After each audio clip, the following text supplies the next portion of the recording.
Quest'anno abbiamo voluto dedicare la giornata ecologica alle api, perché riteniamo che svolgano un ruolo fondamentale, questo per la tutela della biodiversità e per garantire il nostro ambiente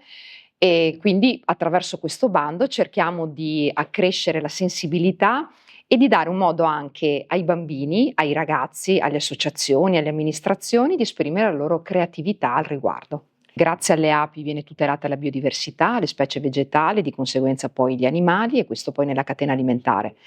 Il fatto che noi esistiamo è perché esistono le api e quindi noi dobbiamo veramente impegnarci per creare un ambiente che permetta alle api di esistere, perché grazie a loro avremo un ambiente sano, perché sono anche sentinelle della qualità dell'aria, della qualità della terra, dell'acqua e diventa fondamentale quindi tenerle vive e tenerle nel nostro ambiente. Sarà anche la giornata per i parchi. Sì, perché abbiamo voluto questa abbinata tra la giornata ecologica che appunto si terrà il 24 maggio, che è anche giornata dedicata ai parchi, è una giornata europea dove si vogliono valorizzare i parchi. Noi in Veneto ne abbiamo 5 regionali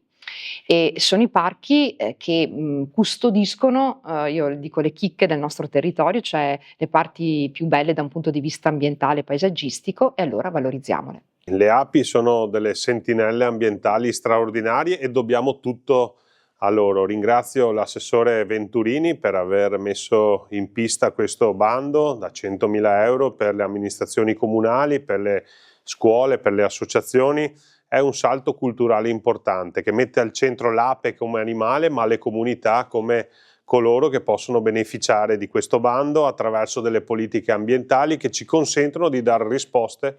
a quelle che sono le sensibilità soprattutto dei più piccoli, che ci chiedono città meno inquinate,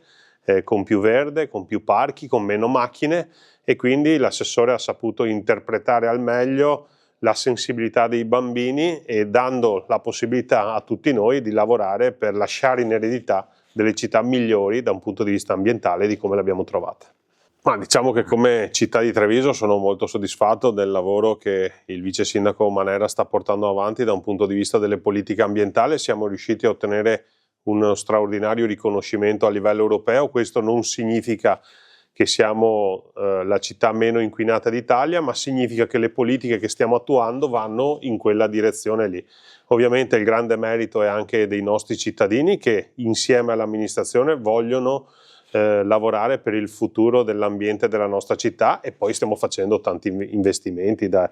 parchi urbani, la bonifica della discarica, il parco fotovoltaico, la rete fognaria, lo sviluppo della rete ciclabile, insomma sono davvero tanti i progetti che stiamo mettendo in campo con un obiettivo, che è quello che dicevo all'inizio, che è anche quello alla base del bando della Regione Veneto, lasciare in eredità a chi verrà dopo di noi una città da un punto di vista ambientale un po' più pulita.